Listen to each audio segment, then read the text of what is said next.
આખરી ગરમીમાંથી હવે રાહત મળતી જણાશે. લગભગ મધ્ય ગુજરાતના ભાગોમાં મહત્તમ તાપમાન 41-42 ડિગ્રી સેલ્સિયસ આસપાસ રહેવાની શક્યતા રહેશે અને ધીરે ધીરે 40 ડિગ્રી સેલ્સિયસ આસપાસ થઈ જવાની શક્યતા રહેશે. ઉત્તર ગુજરાતના ભાગમાં મહત્તમ તાપમાન 41-42 ડિગ્રી સેલ્સિયસ આસપાસ થઈ જવાની શક્યતા રહેશે.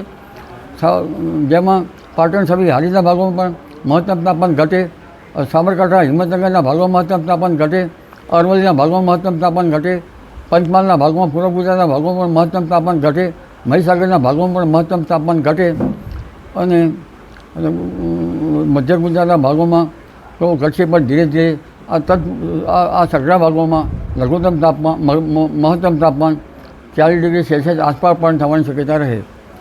ભરૂચ ને મહીસાગરના ભાગોમાં તાપમાન ઘટે, જૂનાગઢના ભાગોમાં તાપમાન ઘટે, પશ્ચિમ સૌરાષ્ટ્રના ભાગોમાં મહત્તમ તાપમાન હવે લગભગ મેના મધ્ય પછી કંઈક વધવાની શક્યતા રહે.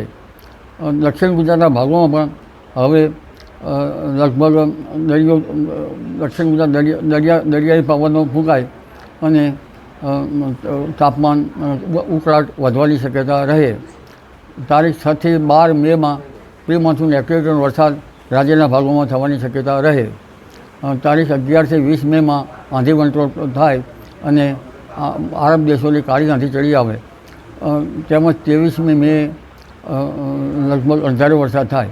15 મે બાદ અરબ સાગર પણ સક્રિય થાય અને બંગાળ ઉપસાગર પણ સક્રિય થવાની શક્યતા રહેશે. 17 મેથી જૂનની શરૂઆત સુધીમાં બંગાળ ઉપસાગરમાં ચક્રવાત બનવાની શક્યતા રહેશે અને આ વખતે અરબ સાગર વધુ સક્રિય રહેવાની શક્યતા રહેશે.